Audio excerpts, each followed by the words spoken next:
the Super Speedway. Bell out of turn 4. He's going to do it. He's won his way into the championship.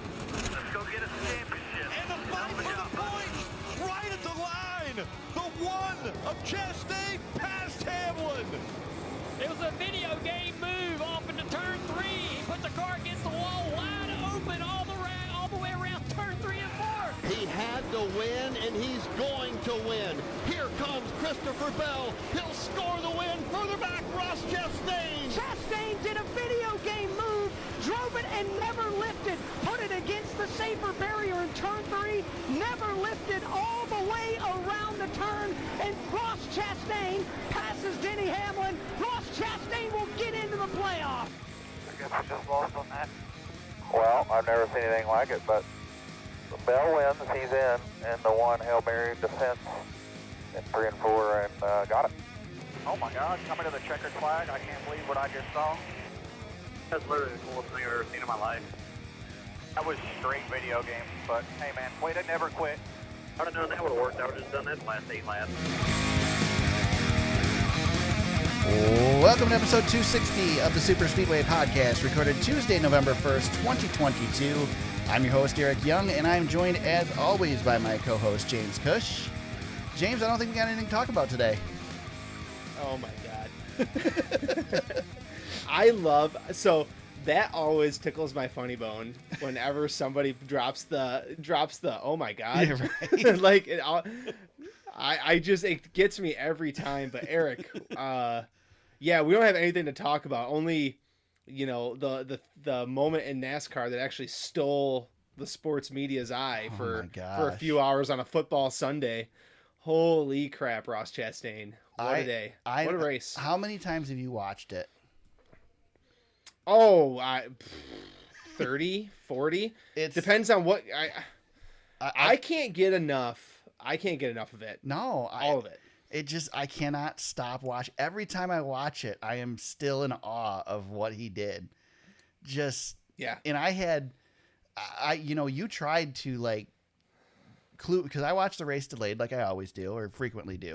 I broke code. I feel like code. Okay. No, it worked out. I feel like I was justified. What worked out for me was that you sent the message that I needed to get to a TV right now, and then you sent the message that says, I know I don't normally do this, but. And I only saw the second one, so I never saw the first one. I immediately put my phone down, did not look at it again until I got to the end of the race. So I knew I figured something was going to happen, but I wasn't entirely sure what was going to happen. And then when I saw that, it was like, holy hell. I had to. I know, this might be. I don't know how many times I've broken code. It's not very many, but.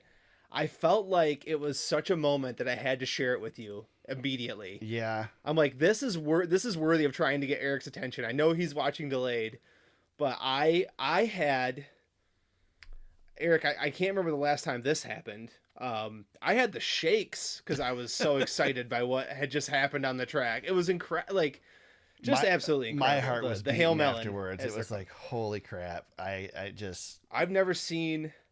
And I don't know about you, Eric. My favorite angle is the in-car. Yeah, no, I agree. He comes off 2, and you hear him. I mean, Eric, how many times have you and I driven Martinsville? Yeah. Right. And I know the video game thing has been pretty popular, but when he gets off of 2 and he grabs 5 and throttles up, I'm just like, oh my God, it's just unbelievable. All of it, unbelievable. Yeah. What a moment. Yeah, never lifted, never came out of the gas. He throttled up off of turn 2, and never lifted. So, here's how I watched it, Eric. So, okay. I know I tipped you off just a little bit, but you didn't. I was not expecting it.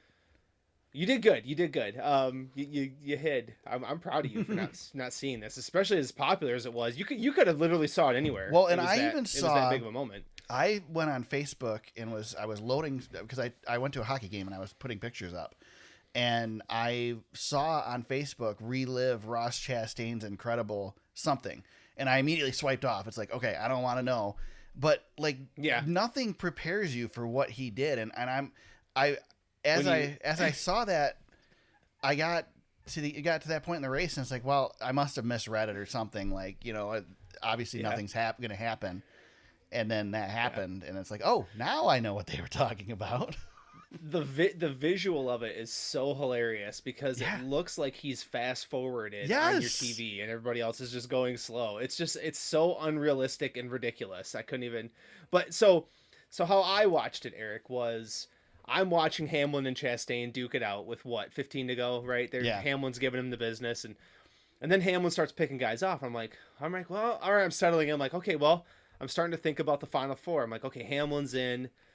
Chase is in, nothing, the guys you kind of expected. And so they come to the line. I'm like, damn, Christopher Bell gets the win. That's awesome. Another, another walk-off win. I mean, that's huge. What a huge moment. Right. And literally seconds later, I see Cole Trickle up against the fence, smoking and fly. And I yelped. I was like, if your kids are listening, where the hell did he come from? That was me. Because I was like, he passed Hamlin. When all of a sudden he's next to Hamlin, it's like, how the heck did that just happen? Yeah, I'm like, where? And because I mean, Eric, we've watched millions of laps at Martinsville over the years, and there was my brain was broken because at that moment you didn't know he rode the wall. Yeah, because you were just watching at the line, and I'm looking around. And there's nobody to look at. I'm the only one watching the race. I'm just looking around like, where in the hell did he come from? I thought Hamlin had him by 2 spots. Right. And sure enough, you see that thing, and it was just absolutely unreal. Just unreal to see it. And to see it in real life is just, I can't believe it. I can't believe he did it. Yeah. And unbelievable. The fan videos are incredible, too. Just, first of all, it happened in the last corner. Kind of within everybody's view. So many people saw it happen and got video of it. A lot of people have their phones up for the last lap. I know I historically have my phone up for the last lap if I'm in the stands. And just, I mean, I think some of the fan videos are even more incredible than NBC's video of it. But NBC, props to them for keeping a camera on him all the way around that turn and having him, in the shot the whole way. Yeah. And the cameraman doing, after 500 laps of the same motion, the cameraman having to speed up, to catch a car going 130 into turn 3. Kudos, because I don't know, that's a hard job already as it is, and to have a car going that much faster than everybody else is just absolutely ridiculous. So just to put some perspective here, 18.845 was the time on that lap. That was faster than Kyle Larson's pole winning speed.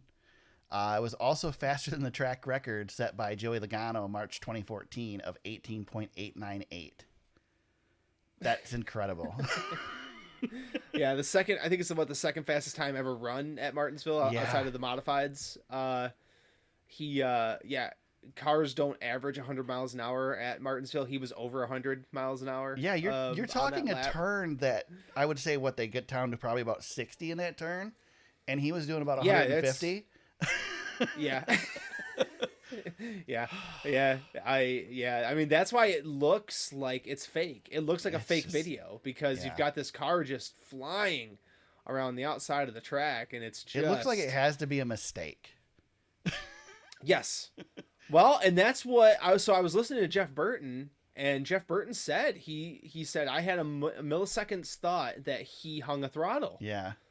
Because he came into the corner so fast, and then he said I didn't realize what he was doing until Dale Jr. actually called it out, which we played there at the opening. So that was part of it. But again, I go back to that in-car camera. When you hear him grab 5, there was never any doubt. No, Well, the stones on Ross Chastain, or the watermelons on Ross Chastain. They have the radio synced up, and he's coming through 1 and 2, and they tell him you need 2 spots, and he double checks like, I need 2. I'm like, yeah, you need 2. And it's like Days of Thunder where they shift into gear and just gone. Yeah, it really was. It was a movie. If you go to the outside, you can hold it, Cole. Holy smokes, James, man. is there anybody else? Is there anybody else in the Cup Series garage? Is there anybody else in any of the 3 NASCAR garages that you could see doing this, that would think that you would go like, yeah, that doesn't surprise me, because it's a crazy move, but I'm also not surprised. Well, let me do a callback for you. Okay. Indianapolis road course. Yeah. This year. Do you remember what happened late in that race? If you can recall. We have a precursor to something like this. I'm trying to remember. Late restart, remember? Okay, so late restart. And Chastain's in what, third, fourth at that point? Yeah, didn't he wreck like half remember the field coming to the turn? No. Oh, remember no, he you're took right. the access road. You're right. He missed. So he misses the access road and he absolutely guns it through the access road, and NASCAR penalizes him, of course. Right. But he damn near won that race doing this kind of crap. That's interesting. So that's our, if you want to make a double feature of Ross Chastain moves, that's your precursor to him putting it up on the fence. Is that not like, yes, okay, now it makes a little bit more sense. Ross Chastain's a wild man. He's just going to try because that's what he does. Yes, he is. And there's the first bleep. And there it is. Yep. Sorry. My bad. When I get excited, I can't help I'll do a better job the rest of the night. Okay. It's okay. I know. So if we have loyal listeners of the podcast, which I know we do, we have some, I know that a lot of people are coming to the podcast tonight thinking, they're coming in, they're like sharks in the water. Well, what's James going to say? How is he going to hate what Ross Chastain did? Right. Because that's what I was expecting people to probably think I would do. But there's not, honestly, Eric, there's no way you can't love this moment, right? As just a pure moment in an elimination race. Is this not what NASCAR wanted? Yeah, I mean, it's the system they've created, right? Yes. This craziness, desperation, and you've got this wild, and you've got a wild man. Yeah. In a Game 7 moment. That's what NASCAR's always said. We want Game 7 moments. Well, here it is, Game 7 moment. And he and Christopher Bell, obviously he did it too, right? Nobody cares, way. But nobody cares today. Poor Chris. Yeah, I know. Poor Chris. The most meaningless win in I think the Cup Series history. Right. Happened on Sunday. Yeah, Ross Chastain finished 4th, but he's the one that we're talking about. Yes. And the damnedest thing of it is Keselowski got DQ'd, which would have put Ross into the into the championship anyway. Which NASCAR dodged a big bullet there. Yeah. Because we still get the moment because of Keselowski's stage points being taken away. But neither here nor there. We're good. We'll take the viral moments when we can get them like this for sure. So Steve O'Donnell said on SiriusXM that there are no plans to outlaw the move for this weekend at Phoenix.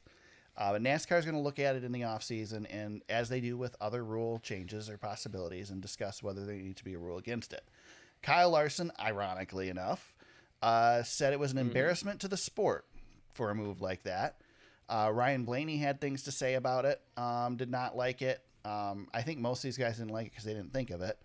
But Byron loved it. I heard that. Yeah. Like, Byron was watching it on his phone. I mean, even though he got eliminated. Kyle Larson's tried this 3 times in his career or so. I mean, like he's tried it twice that I know of, and then he also drove that car around the Roval. Yeah. Banging off the wall a couple of times to make it across. So the irony of him complaining about this is pretty strong. But what do you think, James? Do we need a rule against this? And if so, what the hell would that rule be? Well, this is where you and I are going to probably disagree. Okay. I think we actually do need to regulate this next season. How do you regulate it? Because I think we have to have a. Well, here's my problem. Mad. Here's my problem with this, and I have listened to very little of what other people have had to say on this. I mean, other than watching Twitter and stuff, I haven't listened to any podcasts or anything coming up to this. So I claim these thoughts as my own. What happened on Sunday happened within the confines of the racing surface. So we know we have tracks like Homestead. I mean, we just rode the wall at Homestead for 400 miles last weekend. Yes, a little bit different, but not entirely. You're rubbing the wall all the way around the corners there just about. We do it at Darlington. We do it at Kansas. I understand. I hate the yellow line rule more than anything that NASCAR does. I will say that, and I will will go to the grave against the yellow line rule. However, the thing that I appreciate about the yellow line rule is that it keeps the action in between the confines of the inbounds area of the racetrack. The wall is not out of bounds. I don't understand how you could possibly regulate anything inside of the bounds of the racetrack. Right. Here's where I think NASCAR needs to probably step in, is because now that we've seen that this works, I don't want to see 15 cars on the last lap at Martinsville, Richmond. You know, I don't want to see all those cars jumping up to the wall and going up on the wall, trying to get positions on the last lap. I mean, it sounds like it'd be fun to see. Will, though? I think there's so much risk with this move. I mean, Chastain could have been hurt. Yes, and not only could he have been hurt, there's also the access gate issue. Yep. Which you can't have. I mean, God, he might be lucky enough that he got through the gate. You can't have multiple cars going like that up the gate. Right. Also, at Martinsville, Eric, you said it earlier. Those cars are going, what, 60 miles an hour, right? Let's say Brad and Denny had contact, and Brad got spun up in front of Chastain when he's coming at him 30, 45 miles an hour faster than anybody else. Yeah, but wouldn't it happen? Kind of like that a bullet straightaway, though, too. I'm trying to give you some examples of some things that might sway your opinion. Yeah. Because it's more than just the access gate. It's more than just Ross risking it himself. Which, if Ross wants to throw himself out there and risk it, by all means. I mean, he's not ruining anybody else's day doing that. But there are consequences to a car going up there and being that much faster. And it's somewhat of a safety issue, I believe, as well. There needs to be, in my opinion, and here's where I'll put the period on my statement on why I think there should be a rule change, or what the rule change should be. It should be a car up against the wall, like for a certain period of time. Like, you can't make a pass. I think it's probably that simple. Like, say it's 2 seconds up on the wall or something like that, right? Or whatever. But you can't make a pass like that. You gotta just put that rule in. I don't want to see. I think it's a great one-time thing, but let it be what it is, because I think what NASCAR has a problem with a lot of the time is whenever NASCAR sees dollar signs or eyeballs, they freak out. Yeah. And they let it get ruined. They always let it get ruined.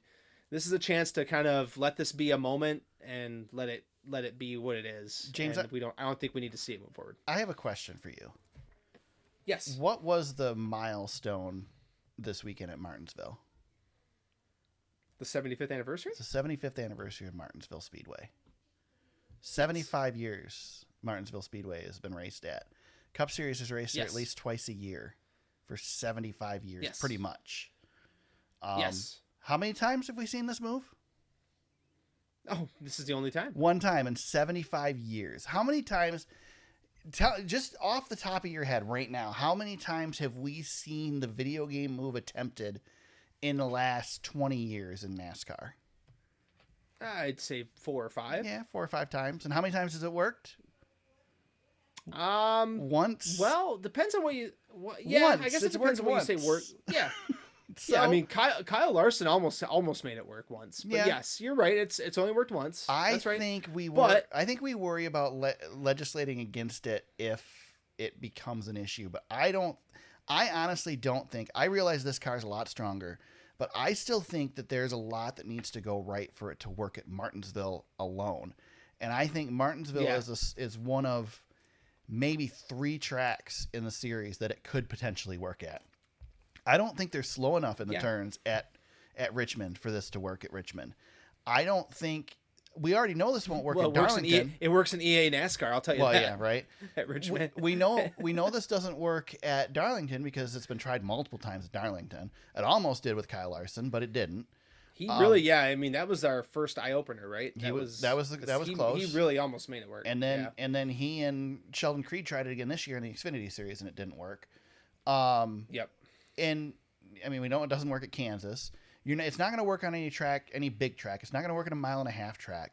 So honestly, the only 2 places that I actually see this potentially working is Martinsville and the Coliseum. And Yeah.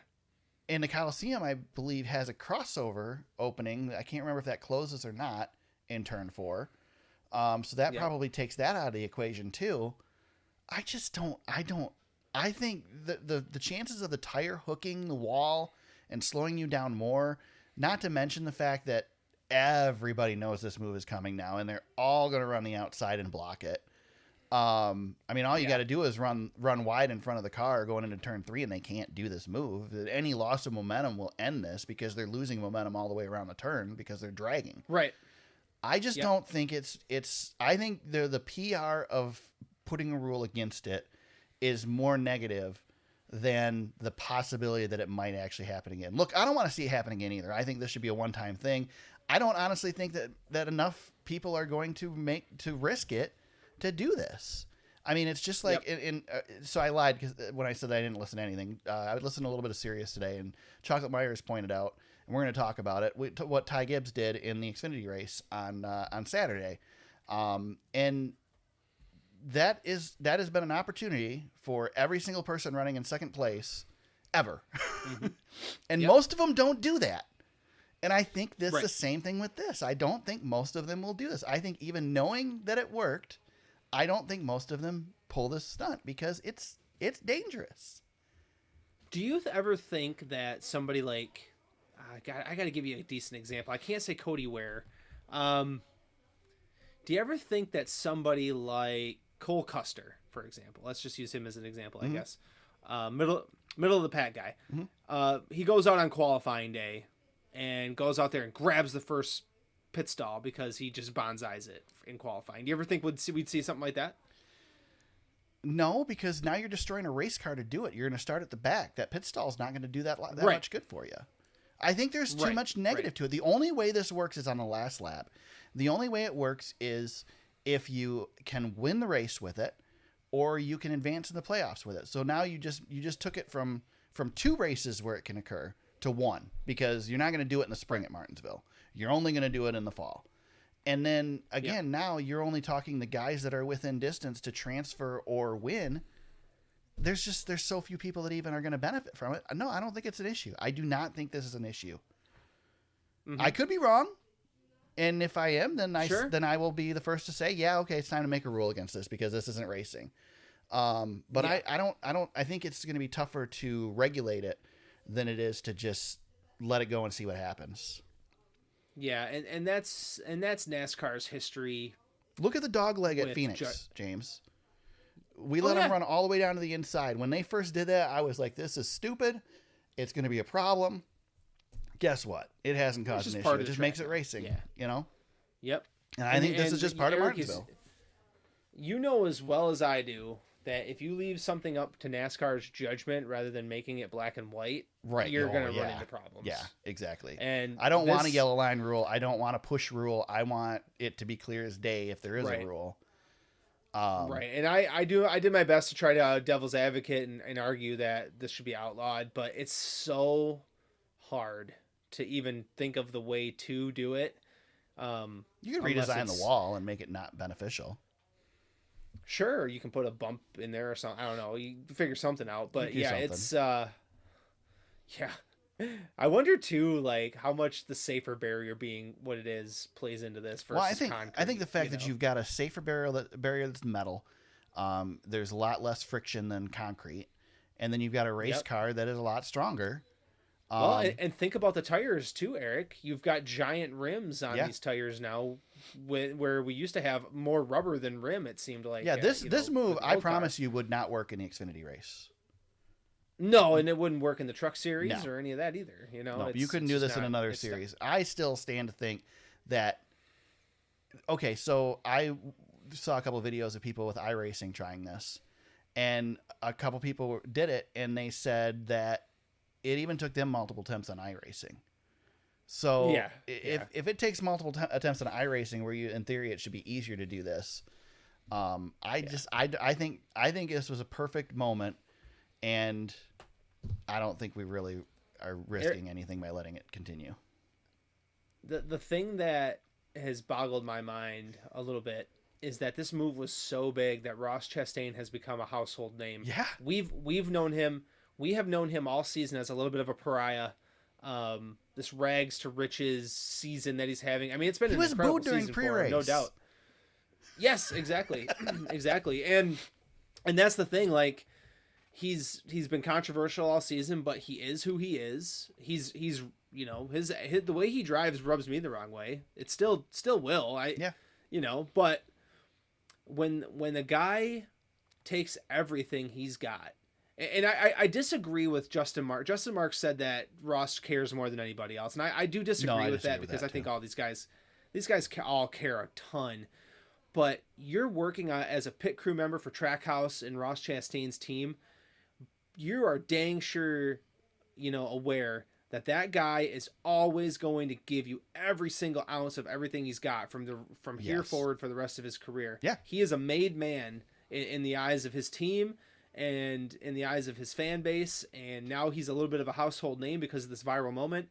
It's all super positive things. And now he goes into the championship with this rock star, you know, moment on his shoulders. And it's just a lot of good positive momentum and good vibes. And man, I'm happy to see it, honestly, because, you know, I was wrong about Ross Chastain for the most part. I didn't think he'd get here. And, you know, my stubbornness on Ross Chastain, he fought back with his own stubbornness because he was not going to be denied. And now he's here. And he's got this moment that he's going to have forever. We're losing a household name in NASCAR. We're losing one of the top names in the sport to retirement at the end of this season, or already technically have, in Kurt Busch. And now we just had a superstar step up to the plate and say, I'm ready to fill one of those spots. And if the TikTok test tells you anything, James, I know you're a big fan of the TikTok. I know you're on there all the time. The TikTok. Yes. I am on the TikTok a lot, and my TikTok feed is full of Ross Chastain related posts today. And that if that tells you anything, that is I would judge that as I mean it's everywhere. I think the tweet on NBC Sports is up to 50 million views. Yeah, more than the Daytona 500. Right. It's if NASCAR makes a rule against that, they are stupid. right. Yeah, it's the moment of the season right now. Yeah, 100%. And we don't know what's going to happen. We got one race to go for the championship, but this is again. This guy finished fourth. Yeah, and the thing is, too, Eric. Yeah, he finished fourth, fifth, really, until Brad Keselowski got DQ'd. You know what's going to happen here as well? Eric, what's the clip that they play every time we go to Darlington? We love it, right? But what's that clip that they play every single time we go to Darlington? I don't remember what it is now. Ricky Craven and Kurt Busch. Yep. They touch, well, right? Daytona, we're still playing the clip from the 70s, so... 70s, yep, getting out and fighting, bashing in fists with helmets. Isn't that the famous? Or I can't remember exactly how Bobby Allison said it, but he hit my fist with his helmet. Or my face hit his fist or something like that. I can't remember exactly how he said it. He kept hitting my helmet with his face, I think.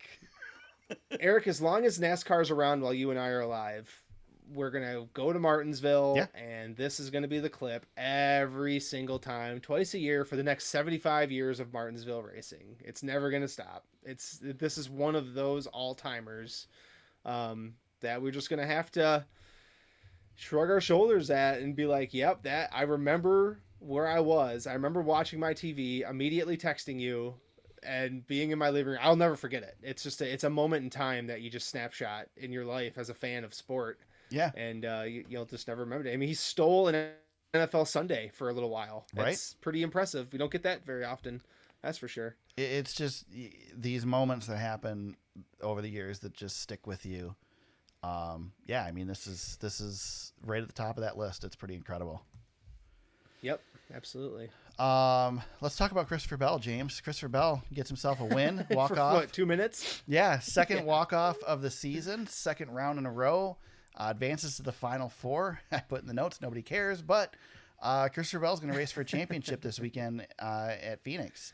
And got to be darn scary, right, going into this race? Yeah, I would say they are. We're going to talk about. I don't want to give away too much because we're going to talk championships, championship predictions and stuff, and I've got some thoughts on each of these guys. But you got to feel comfortable. This guy has been in facing elimination twice, and now he's facing elimination one more time as one of the championship 4, and he's won the last 2. So what does that say about Christopher Bell? Yeah. What a performance! What a race!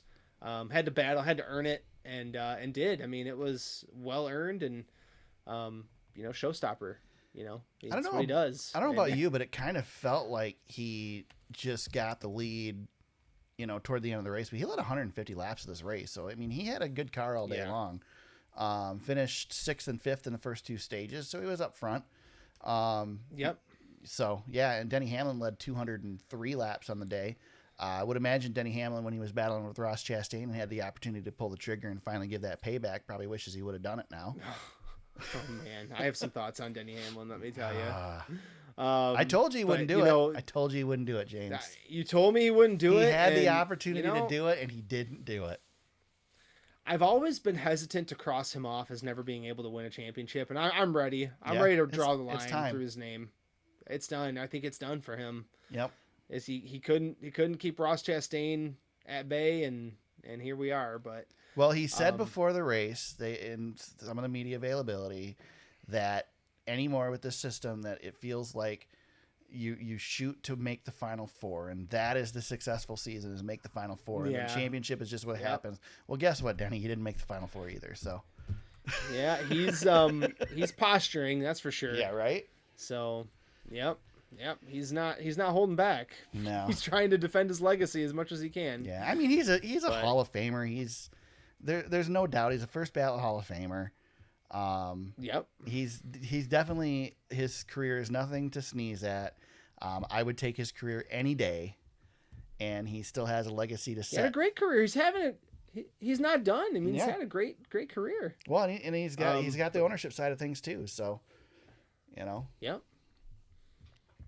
It's just, I mean, he had this race dead to rights, and they screwed up on pit road, and all of a sudden it was done. The story of Denny Hamlin's season is beating themselves, and that was 2022 for Denny Hamlin. It's been his whole career, honestly. That's true. I mean, he's continued to find ways to lose when it matters most. At least he did it before the final race, so he took the pressure off this year.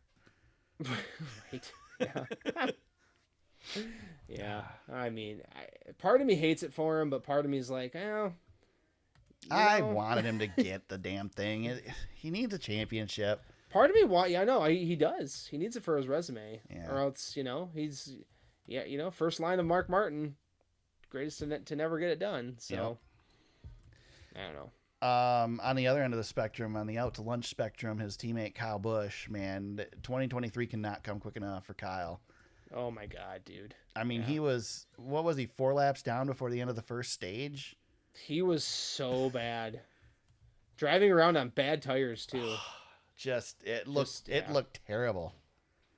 So bad. Just not a great day for old KFB. No. But I'm not even gonna hit the button. It's not even worth it. He doesn't need to even deserve it. Yeah. Who I did want to shout out though, Eric, is our good buddy Chase Briscoe. Yeah. Who had a chance at it.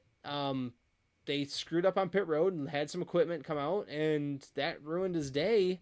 But with some pit strategy, they had a chance to steal this thing and maybe get into, if he would have got to Phoenix, he would have been a threat. Yeah. But just didn't hit the right notes and faded after that last restart. But was in position a couple of times, had a great first stage and was there late. And Christopher Bell just used him up, but got around him, and that was all she wrote there. No fight to be had for Chase Briscoe. But I will say he had a great playoff.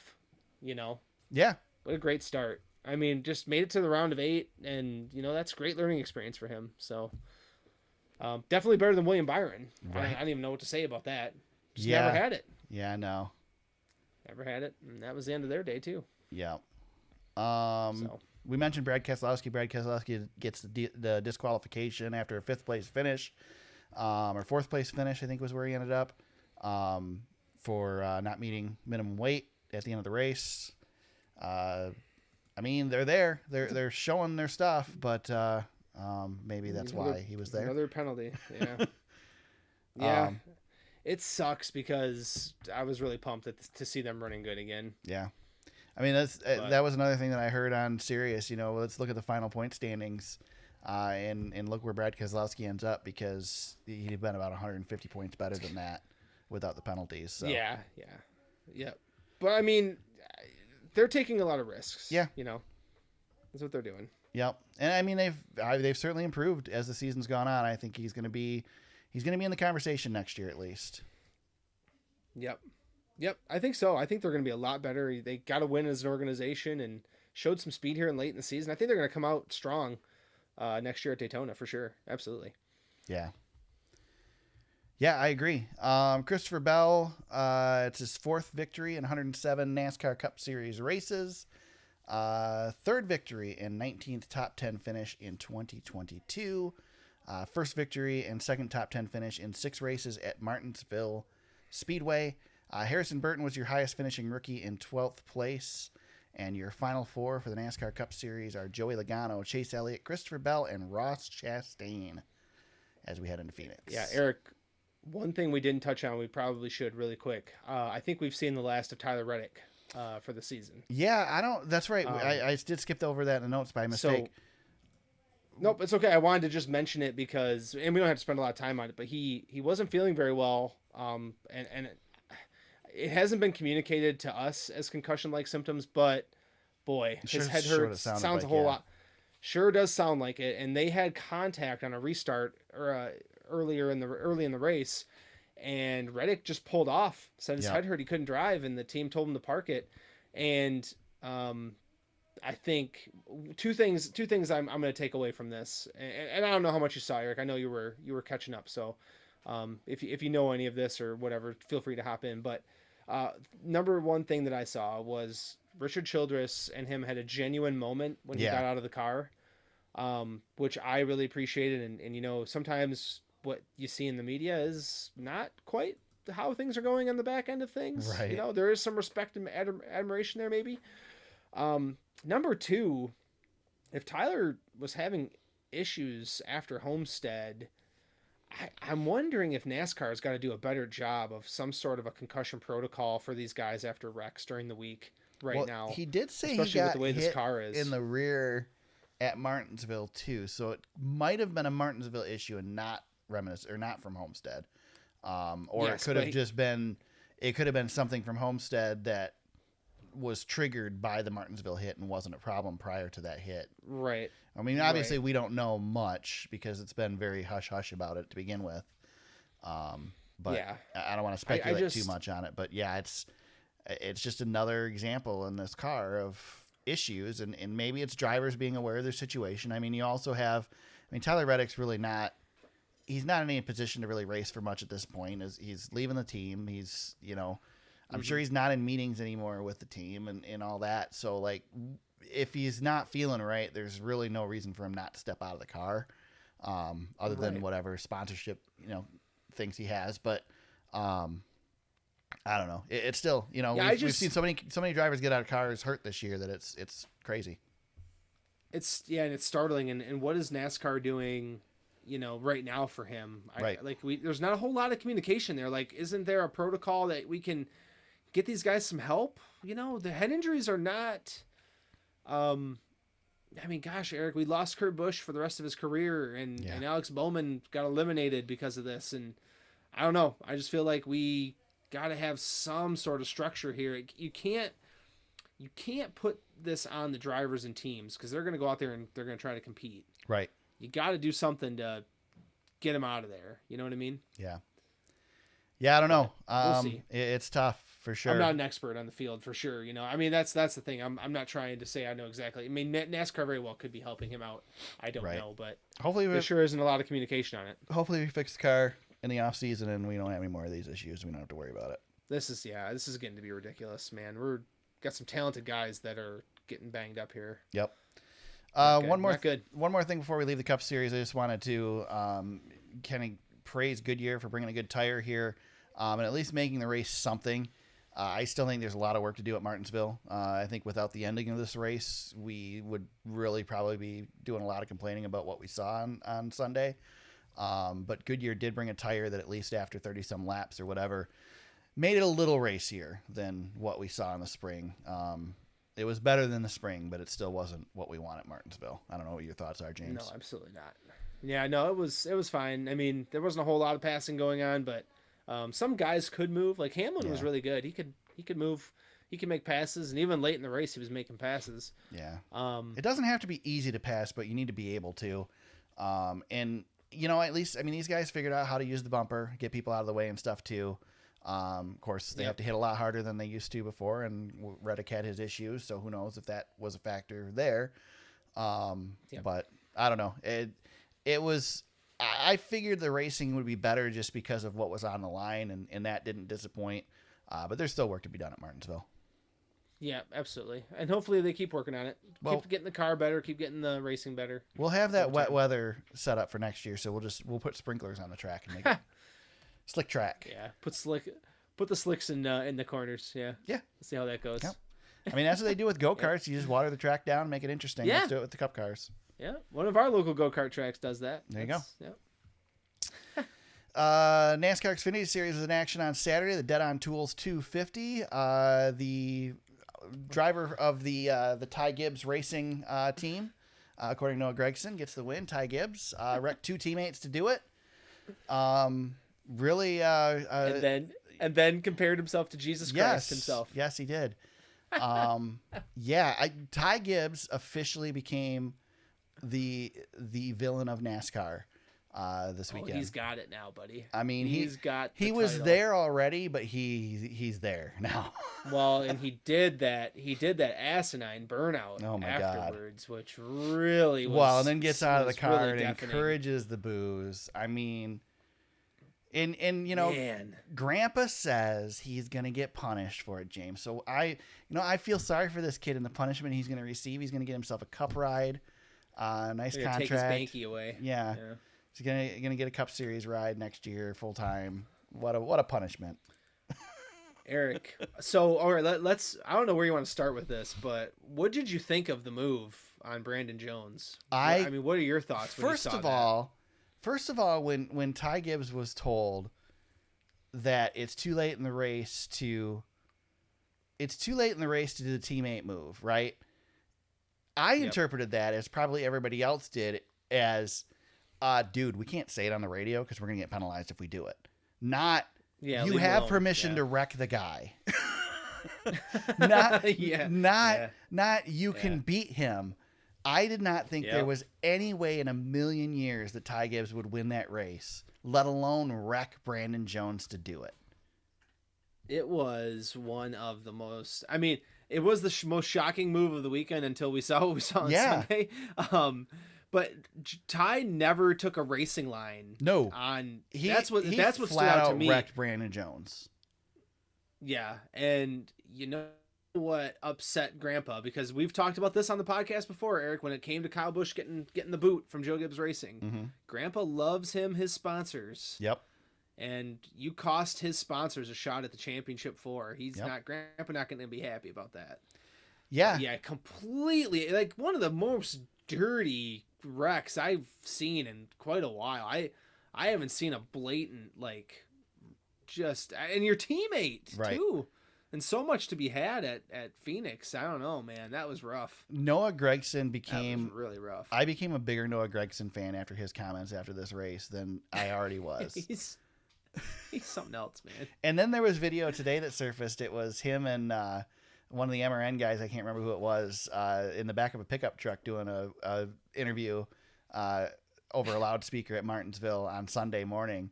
Must have been an Ally experience because he had all his Ally stuff on. And they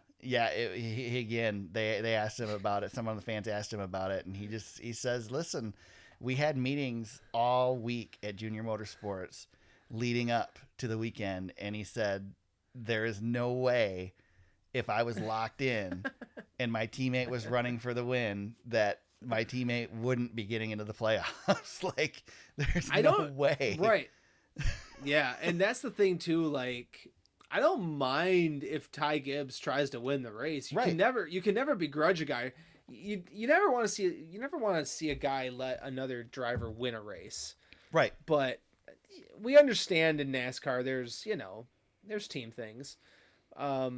But still, if Ty bump and runned him, I wouldn't have held that against Ty. That's totally fine. Right. But to blatantly just especially with Brandon Jones leaving the team at the end of the season too, I would not expect him to be raced quite as clean, but I would not expect to be wrecked by my teammate. Period. No matter what, I would not expect it. Right.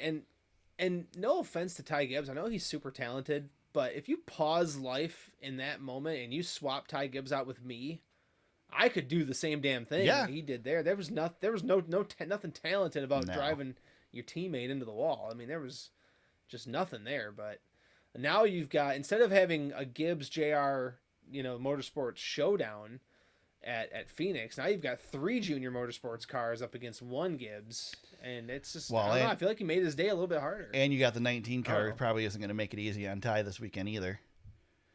Oh, of course not. He's got enemies all over the place. That's the same problem Ross Chastain's going to find on Sunday. Ross isn't going to get any breaks. No, he's not. On Sunday. And the same thing with Ty Gibbs. He ain't getting no breaks. Drivers don't like him, Yeah.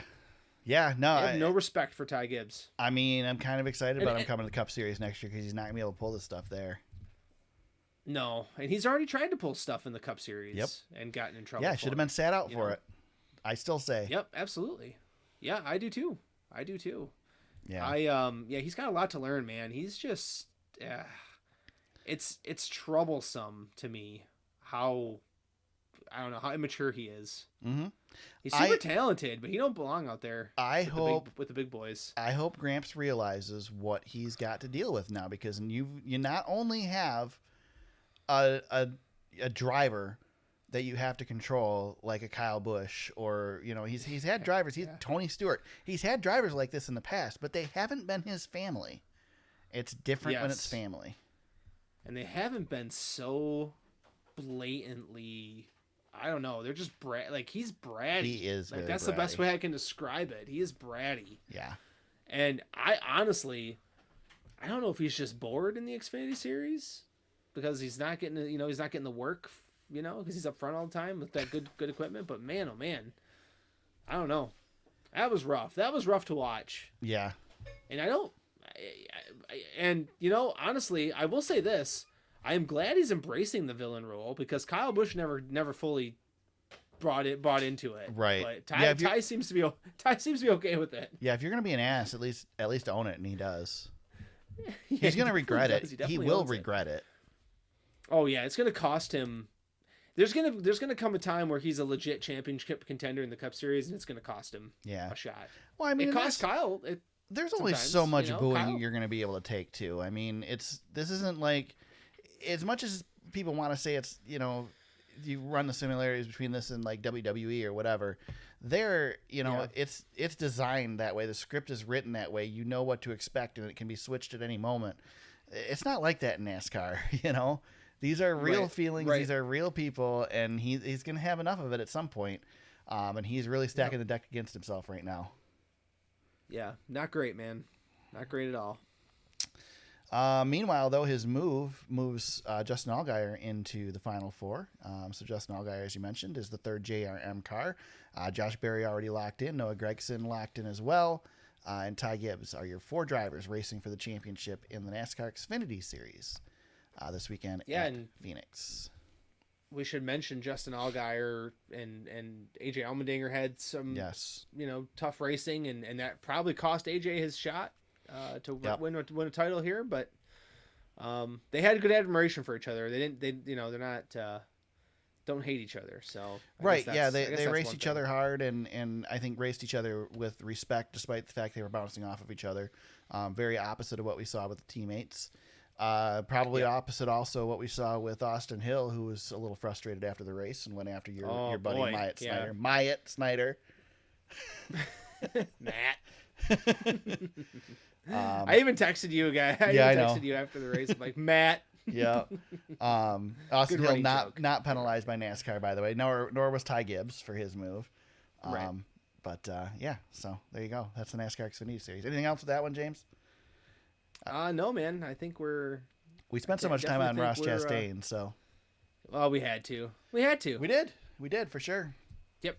Let's burn through the news real quick. Alex Bowman expected or will return for the final race at Phoenix. Good to see. Good to see Bowman coming back in that car. Noah Gragson will not return to the 16 car. He's going to concentrate on winning the Xfinity Series championship. AJ Allmendinger will get the start in the 16 car for the final race, considering he's going to be driving that car full time next year anyway. There you go. SMI is looking at options to reconfigure Texas Motor Speedway. Marcus Smith was on the Dale Jr. download, talked to Dale Jr. a little bit about it, and I watched some of the video of the conversation from this on YouTube, and you know, he acknowledged the fact that any reconfiguration that comes to Texas is going to be like Atlanta. You're not moving the walls, you're not moving the grandstands. So what can you do within the confines of the footprint of the track already? So there's a lot of talk on banking, reconfiguring the banking, going with progressive banking, maybe more progressive than what we see at Homestead, maybe looking at Atlanta style thing. I don't think any timeline was given on the podcast, but certainly something that they're looking at, working with iRacing, trying to come up with something that will work for Texas and make better racing. Marcus seemed to be pretty well acknowledging the fact that what they've done didn't work, and also the fact that putting it back the way it used to be is not the solution either, because they changed it from that for a reason. So, Yep. the Busch Light Clash at the Coliseum will be run under the lights, James. Yeah, there you go. That's news. Yeah. Good enough for me. Yep. Yeah, that's good. I mean, it should have been under the lights anyway, so that's good to see. And then Cole Custer's team appealed their penalty last week and were denied by the NASCAR appeals panel, and will continue to have their penalty for manipulating the race results at the Charlotte Roval, and they will not reappeal or whatever you want to call it. That deadline was 5 p.m. today, and they did not file. So that's it. All right. There you go. There's your news. With that, we head to Phoenix Raceway this weekend. Oh, Eric. Yes. You forgot one piece of news. What did I forget? Tony Stewart almost won his NHRA. Oh yeah, debut. I did skip over that because he got beat by a girl. He did. Eric, you can't do that in 2022. What are you doing? I'm sorry. I'm going to get canceled. No. I'm just kidding. Of course. What did he get beat by? 2 10,000ths of a second he lost by, or something like that, right? Incredible. Yeah. I only saw the first qualifying round that he did, but he looked like he knows what he's doing. I mean, he looked like an NHRA driver. The guy's nuts. Yeah, he is nuts. Why the hell would you strap yourself into something with 1 million horsepower and race 300 miles an hour? Dude, I don't know why he's doing it. Oh man, he's nuts. Yeah. Ugh. More power to him. It's awesome. Anyway, yeah. Good to see. Yeah, he almost got himself a win, though. That's cool. Yeah, he did. Yep. There you go. Pretty neat. On that note, Phoenix Raceway, James, we're going to make our picks. Coming off of our picks for Martinsville. Did I beat you again? I can't remember now. Did I beat you? Oh yeah. Yeah, it's all falling apart for me in the picks pool. Not by a lot, but I beat you by 17 points. So we are going to pick this week for Phoenix. What we're going to do, we pulled an audible before the show. We are going to pick a non-playoff driver, which just means non-Final Four driver. So anybody who's not in the Final Four. And then we are also going to pick the champion, and we will earn the points for both of those. We cannot pick the same championship pick in all 3 series, just like we can't pick the same for the regular pick. That being said, if you picked your champion last week, I don't remember who we all picked, or the last race, it doesn't matter. We can pick the same guy. We picked the last race there. So you can't repeat a pick for the regular drivers, but for the championship 4, you can. With that, the Truck Series kicks things off. The Lucas Oil 150 at Phoenix Raceway. James, who are you picking for your non-Final Four driver? Non-Final Four driver will be Mr. Stuart Friesen. You picked mine. Damn it. I gotta make up points, man. That was who I was going to take. Gotta catch up. All right. I gotta catch up. Who is your Truck Series champion? Mr. Chandler Smith. Chandler Smith. All right. Yep. Take Chandler Smith. All right. Truck Series, I'm going to go with my backup then, which will probably come back to bite me because he has pretty much sucked every time we've tried to pick him this season. But I'm going to go with John Hunter Nemechek as my non-pick. Nice. And my champion, I get to pick my original pick, and I'm going to go with the points leader going in, Zane Smith, as my pick. Zane Smith. Really Probably wanted to gonna win pick this Ty thing. Majeski, but I think it's Zane's. Yeah, and it's tough, man, because Chandler Smith's got a win here. So that's part of it for me, but it's been I don't know. I've had a bad Truck Series season, but I've had bad picks all season, so I guess it doesn't really matter. Yeah, I think. I mean, honestly, I think out of those final four, I think anybody but Ben Rhodes is a good pick, and then Ben Rhodes proved last year that he can sneak into one. So, I mean, they're all good. He picks. can lead laps here too. Yeah. Yeah, Ben Rhodes. I know that's tough. I think Ben Rhodes can probably get it done too. I mean, this is a good crop of Final Four drivers for the Truck Series. I don't know. I think we had a good run last year too, didn't we? I think we had 4 good ones last year. Yeah. Yeah, this crop right here. Ty Majeski seems like the oddball out, but I mean he's won a handful of times here recently. I think the most talented, like the best future, is Chandler Smith. Whether or not he gets it done, I don't know. I think you're probably right. I don't know. Zane's pretty the high up, end. but I think Zane's gonna be in the career path where he doesn't have the top notch options like Chandler's. Yeah, we're gonna see Chandler Smith in the Cup Series within the next 5 years at the very latest. I probably faster than that. So yeah. But this is gonna be a great Truck Series event. I think this is gonna be one of the better races of the weekend. These guys are gonna. You never know with the Truck Series. It's gonna be good though. Truck Series race does not usually disappoint at Phoenix, that's for sure. I think looking at the Final Fours, I think we got strong Final Fours in definitely the Truck and Xfinity Series.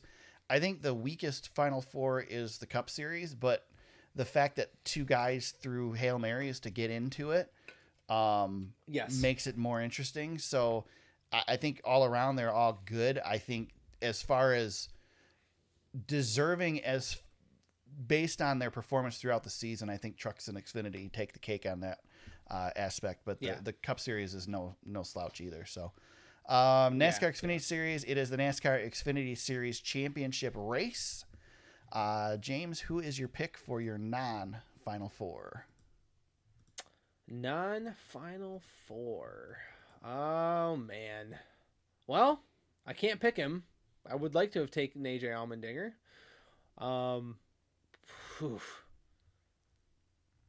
Man, this one I was not as prepared for. I'll take. Oh man.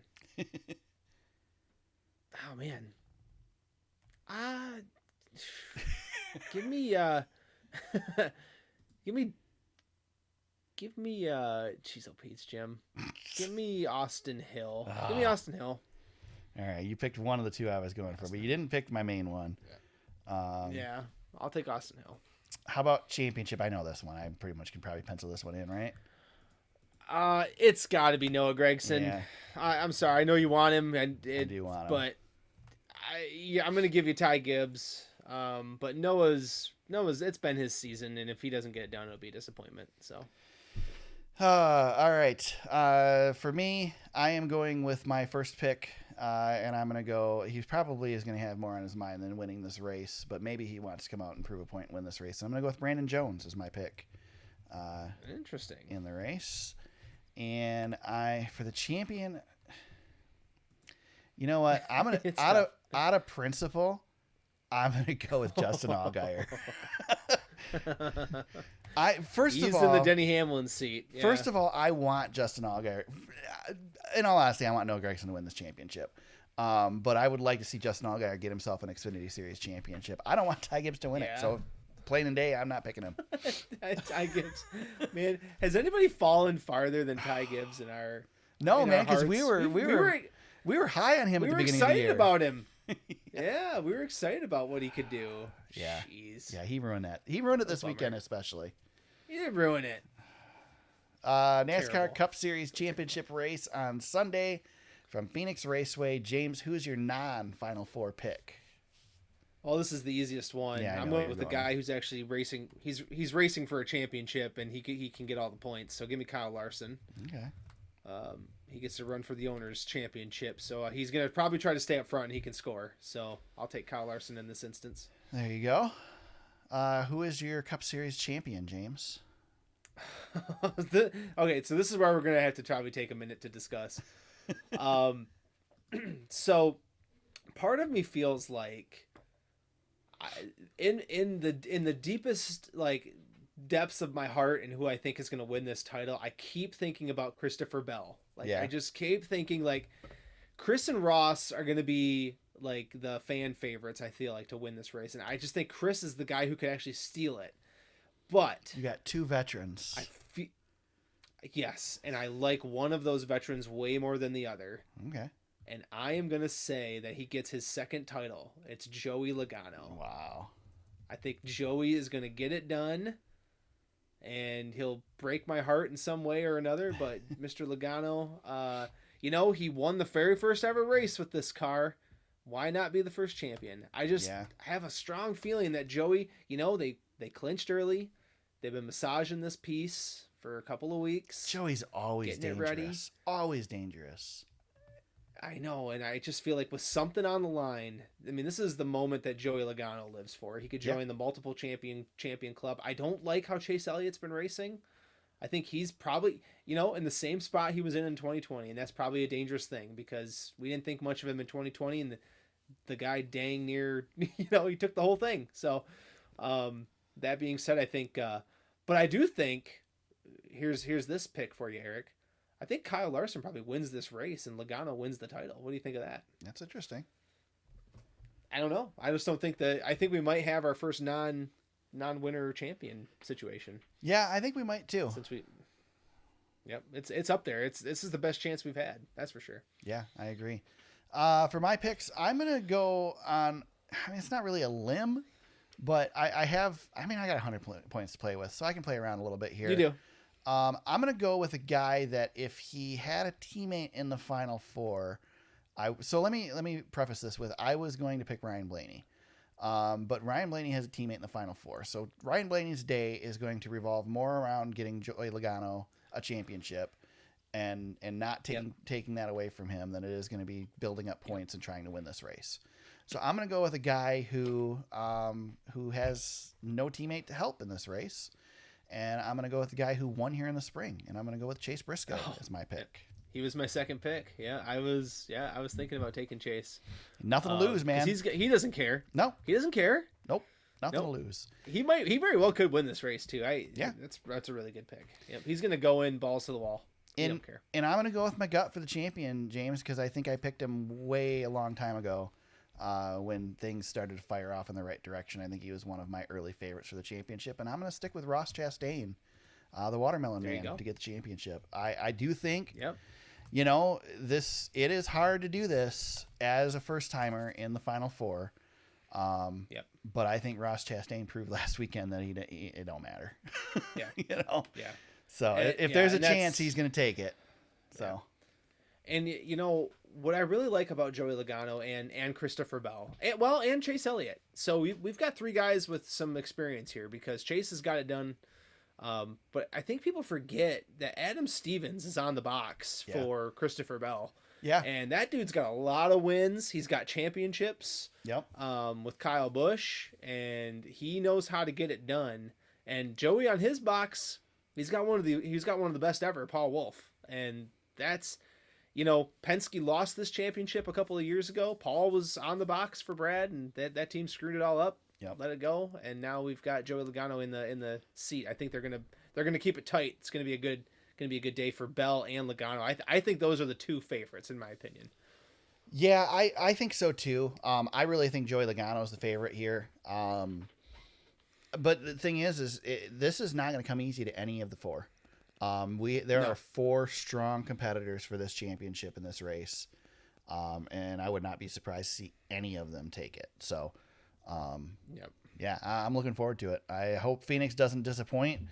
They did talk about putting resin down only in one end of the track and up higher than previously to try and widen it out a little bit.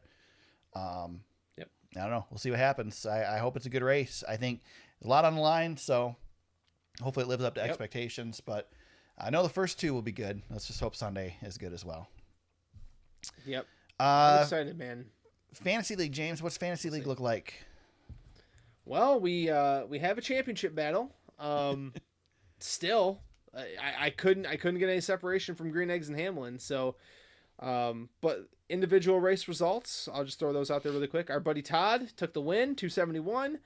Ranger Runyon, he's not going without trying to steal a couple of victories here. He was second, and then Green Eggs and Hamlin was third. I was fourth, right behind him. So, Eric, you had a good day. You were sixth. Yeah, I thought I did better than I did. You were up there. You did good. Yeah.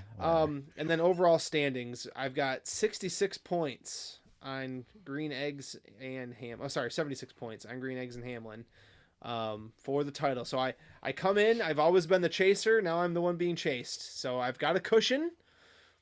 I'm worried about it because I told you a few weeks ago, how hard are you going to laugh when I blow this all up?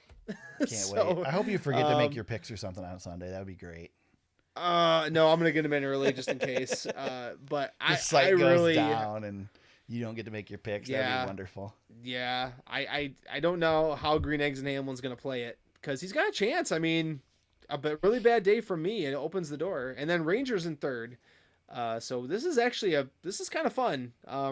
Because Rangers got a chance to actually get up to second. He's pretty far away to win, but yeah, 3-horse race going into the final battle. Really between two dogs. So we'll see how it goes. Good stuff. I don't know. I feel like I'm gonna blow it. We'll see. I'm cheering for you. I mean, that's James. the comical thing to happen. I'm cheering for you and against you at the same time. Yes, it's better for the pod if I blow it. That is true. You know what I mean? That is true. It is. All right, I'm cheering for the pod. I hope you blow it. Yeah. Yeah. Thanks, man. No I appreciate problem. it. Glad I can be here for you. Any shout outs this week, James? Oh man, there was a lot. I had some, but I don't remember what the hell they were now. There was so much that went down. I mean, I don't even know where to begin. Shout out to Ross Chastain. Right? Thanks for going viral, buddy. Good work. Yeah, I can't really say much other than that. I mean, just incredible week, incredible moment. Certainly, like you said, one that we're going to be talking about for the rest of our lives. And it'll be on the highlight reels forever. So, black flags. I mean, there are a lot of opportunities for black flags here, but I'm gonna throw it at Ty Gibbs. Oh man, yeah. Come on, man. There's just no words. There's no words. And I'll throw a kind of a ruffled black flag at Kyle Larson for poo-pooing the Ross Chastain move when the dude's tried it at least 3 times in his career. Come on, man. Yeah, I did say, and if you want to throw a black flag at me, that's fine. But I did say I do understand. I tweeted this out. I don't disagree with Kyle Larson 100% because he's got a point. It's no different than lobbing the football down the field and seeing what happens. Yes, he's also a little bit of a hypocrite. Yeah. Because he's tried it. But I also, I agree with him, but I don't want to see this every week either. No, so I agree. I understand it. I'm with, again, I'll restate, if this becomes a thing that people try every week or even multiple times a season, then I'll say, no, it's not right. We got to put a stop to it. But one time happening, I think it's too early to throw a rule at it. And Kyle did say that he was embarrassed that he did it. So maybe that's where he's coming from too. I'll give him. He's the champ, man. Well, he should be embarrassed. How many times he hit the wall at Eldora in the truck before he finally won the race? Dude, that was still one of the greatest experiences. Right? I love that so much. Exactly, and that's why they shouldn't outlaw this stuff. That's right. The biggest pop that NASCAR's had in social media in probably ever, and you wanted to make a rule against it. Come on, man. There's my black flag. Yep. Throw it at you, James. You get my black flag. There you go. That's fine. Fine.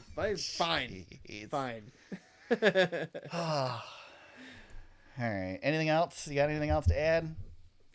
I'll throw a black flag out to actually one of my favorite podcasts is the Ryan Russillo podcast, but he went to F1 in Mexico, and he was talking about trying to compare sports celebrities to F1 drivers, and he said it would be like if Rusty Wallace wasn't in the backwoods chewing on tobacco. And he was actually living in like a mansion his whole life and then became a driver. And I was like, I don't think you know Rusty Wallace too well, Ryan. I'm going to throw the black flag. I was like, I don't know.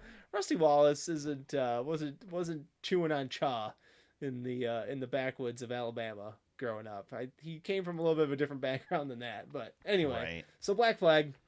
I'm glad everybody likes F1, but let's not drag our legends into it, please. If you don't know what you're talking about. For God's sakes, we'll never get rid of those stereotypes, will we?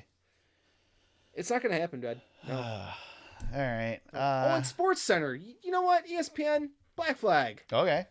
You never cover our sport until we go viral. Right. Get out of here. Yeah, they're just It's never on social media. They're just sour grapes because they don't have the contract. That's right. Although, get the contract back and bring Marty and McGee back. There you go. Sorry. Yeah. Sorry. And Alan Bestwick. I should be careful. Oh, yeah, AB. I I apologize. Black flag on me. James, where can they find you on social media if people want to hit you up during the week? Well, now that Elon Musk is doing his thing on Twitter, I don't know how much longer. Yeah, right. I don't know how much longer I can say find me on Twitter. Can you make Twitter worse, though? I mean, it's pretty bad.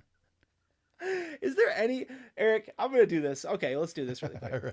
Is there any worse idea than somebody saying, hey, all you celebrities, Taylor Swift and whoever else, thank you for all the free content you put on my social media site. I'm going to charge you $20 a month. Right.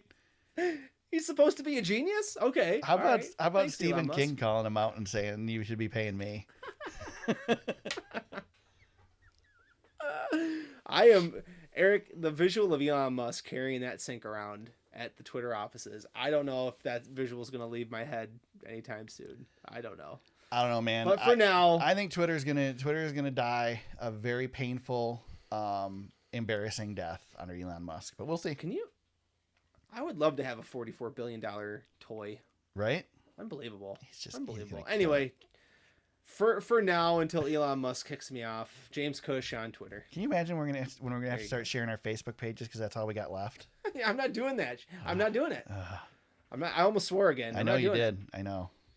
You can send it to the gram. You can find me still on Twitter at TSuperspeedway. The gram is Facebook, though. It's the same company. I love that it took you 5 seconds to get outraged. That's great. It's all meta, James. It's in the metaverse. Speaking of Facebook, you can find our podcast on Facebook at facebook.com/thesuperspeedway. Our website is thesuperspeedway.com. Maybe we'll start our own social media company, and we'll have all 5 of our listeners on there, and that's all we need. You can find old episodes of the podcast, show notes, links to articles we discussed, past race coverage, photos, and much, much more. You can find the podcast on Apple Podcasts, Spotify, Google Play, Stitcher, and SoundCloud. Wherever you found us today, we hope you subscribe and continue to listen. New episodes each week, at least next week after the final at Phoenix. And then we'll probably take a couple-week break, and then we'll come back during the off-season and do some BS podcasts and waste your time a bunch and all that stuff. That's what we do around here. We waste your time, right? That's right. That's right. With that, James, it is championship weekend. We don't, but NASCAR heads to Phoenix Raceway this weekend. All 3 series in action. All 3 series will crown their champion for the year. We'll be back next week to break it all down. Maybe early, maybe not. We'll see. If we pop up on your feed a little early, don't be surprised. But we'll see what happens. Until then, everybody, let's go racing.